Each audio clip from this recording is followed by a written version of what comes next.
Is your childhood something that you have left behind in the past? Or are you still carrying toxic patterns that you learned in your childhood right into your adult life?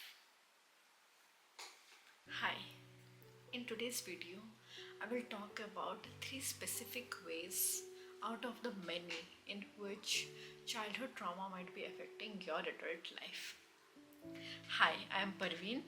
I make videos on how to overcome childhood trauma and break the cycle of intergenerational trauma being passed on. In this video, we will talk about three specific things. The first is anger, or its counterpart, numbness. The second is relationships, how they are affected from our childhood trauma. And the third is our body itself. How does it feel after we have gone through childhood trauma? Let's get started. For as long as I remember, I thought that I was a very ill tempered person. I had bad temper and I was violent, and I thought it to be a personality trait. In my relationships, whenever I would get violent and the other person would also get violent, I would think that this is just me. Either you take me as I am, you love me as I am, or we are done with this relationship. I could never connect it back to the fact that I had a traumatic childhood. My parents used to hit me.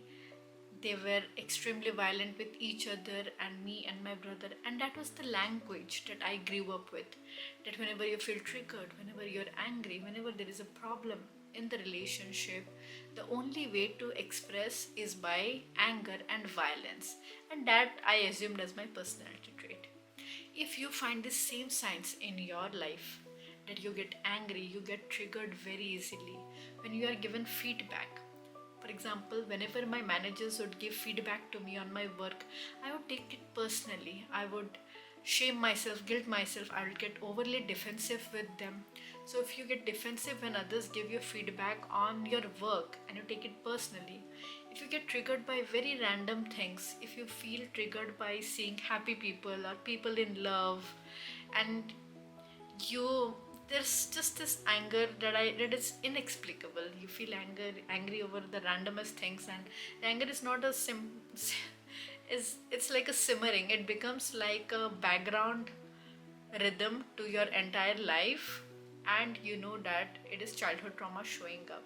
It is giving you information. Anger is information telling you that you need to wake up and work on your inner child. The anger that you feel today is not the anger that is stemming from something that is happening today. It had been embedded in you. The seed had been sown right in your childhood when you felt that the world was unjust, when your parents treated you unfairly for something that you didn't even do. And when you're a child, you feel hopeless. You cannot express your anger, so you keep it within you. You nurture it as a coping mechanism, and as an adult, when you finally have the choice, when you finally have the liberty, you take it on other suspecting people. Most frequently it is our relationships, because with the outside world we may be a different persona, but in our intimate relationships we always reflect what we learned from our parents. The second way in which childhood trauma is showing up in your adult life is relationships. So, I have been anxious in all my relationships.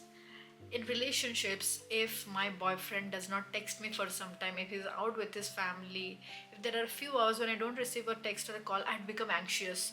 I would go into catastrophic thinking, oh, they have found another person, they like another girl, oh, this relationship is over, oh, I've done something wrong, they don't love me enough. And then I would fight and I would always be anxious. This has been a pattern, and the other person would become avoidant. They are a classic mix, anxious and avoidant. So if you are anxious or if you are overly avoidant, then it may be a sign that you are carrying the childhood trauma right into your relationships.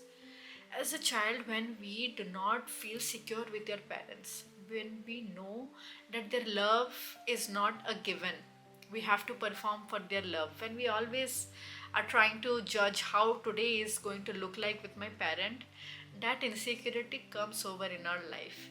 Even not when in relationships, we are insecure with our own self, we are insecure with our body, with our careers, with our life. There is that dissatisfaction running in our lives, and that comes from our parents' voice, the voice in our head that you are not good enough, may not be yours.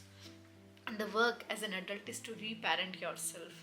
Look at your inner child, heal it, and find out your inner authentic voice. What do you tell yourself? Do you love yourself when you see yourself in the mirror? Are you secure with yourself? Maybe these are the things that we need to work on. The third thing is our body. The body keeps the score. Our body is a canvas on which everything that has happened in our life is stored. So if you're always hyper vigilant, when you go to a room, you feel overly anxious, you have social anxiety, you're always vigilant, you always feel like something is going to happen, someone is going to hurt you, someone is going to say something to you, people are looking at you, people are judging you. This hyper vigilance happens when we are in a fight and flight response. Our nervous systems are dysregulated right from childhood. This can manifest as anxiety, depression. There are so many health there are so many health problems. There are so many diseases that happen to us because of unresolved childhood traumas. Studies have shown that even things like diabetes, hypertension, depression, these are all manifestations of unresolved childhood trauma. How do we overcome this? By healing our body somatically, by going through somatic therapy, breath work, meditation, yoga, empowering our body. A very simple technique would be tapping, where you tap through certain meridian points whenever you feel angry and dysregulated, and it calms our nervous system. So nervous system is the key to a healthy body. I have made another video on tapping exclusively for anger, and you can watch it at the end of the video. If you have stuck with me so far, thank you. I have shared only 3 things. There are so many other ways in which childhood trauma shows up in our adult life, but for the scope of this video, these are the 3 things: anger, our relationships, and the dysfunctional ways in which stress shows up in our body. Please subscribe to my YouTube channel. If you found this video helpful, I make videos on how to overcome childhood trauma and all the things that I have done specifically in my life. And I wish abundance, health, and a great life to you. Thank you.